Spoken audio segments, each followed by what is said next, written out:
அஸ்வின்ஸ் இனிப்பு காரம் பேக்கரி மற்றும் சைவ உணவகம். ஈரோடு கிழக்கு இடைத்தேர்தலை பிரதான எதிர்க்கட்சிகள் புறக்கணித்ததால் கடந்த இடைத்தேர்தல்களைப் போல களை கட்டவில்லை என செய்தி வெளியிட்ட சில மணி நேரத்திற்குள் அந்த குறையை தீர்த்து வைத்திருக்கின்றனர் சில அரசியல் கட்சியினர். 5 ஆண்டில் 2வது முறையாக இடைத்தேர்தலை சந்திக்கின்றனர் ஈரோடு கிழக்கு தொகுதியைச் சேர்ந்த மக்கள். கடந்த முறை வெள்ளி கொலுசு, பாத்திரங்கள், கம்மல் என பரிசு மழையில் நனைந்தது ஊரறிந்த உண்மை.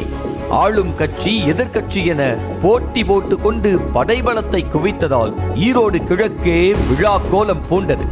ஆனால் இம்முறை ஆளும் கட்சியான திமுக சார்பில் வேட்பாளர் அறிவிக்கப்பட்ட நிலையில் எதிர்க்கட்சிகள் அனைத்தும் தேர்தலை புறக்கணித்து விட்டதால் தேர்தலுக்கான கலையே ஏற்படவில்லை என சொல்லப்பட்டது. ஒரு புறம் நாம் தமிழர் கட்சி சார்பில் வேட்பாளர் நிறுத்தப்பட்டாலும் வெற்றி என்பது திமுக வேட்பாளருக்குத்தான் என்பது கிட்டத்தட்ட உறுதியாகிவிட்டது என்றே சொல்லலாம். நிலைமை இப்படி இருக்க வழக்கம் போல வாக்காளர்களுக்கு பணப்பட்டுவாடா செய்யும் நிகழ்வும் தொடங்கிவிட்டது.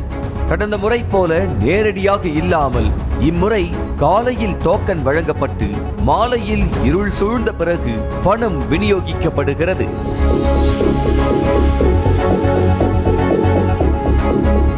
அன்னை சத்யா நகர் பகுதியில் ஒரு வீட்டிற்குள் வைத்து அரசியல் கட்சியினர் டோக்கன்களை வழங்கிய நிலையில் பொதுமக்கள் ஆர்வத்துடன் சென்று அதனை பெற்றுக் கொண்டனர்.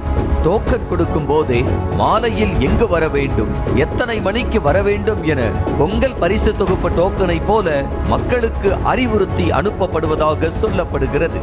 டோக்கனை பெற வேண்டுமென்றால் வாக்காளர் அட்டை, குடும்ப அட்டை போன்றவற்றை கட்டாயம் காண்பிக்க வேண்டும் என்ற கெடுபிடிகள் எல்லாம் கடைபிடிக்கப்படுவதாகவும் குறிப்பிடப்படுகிறது. இதேபோல் பிபி அக்ரஹாரம் பகுதியிலும் வீடு வீடாக சென்று டோக்கன் அளிக்கப்பட்டு மக்களுக்கு பண விநியோகம் அமோகமாக நடைபெற்றது.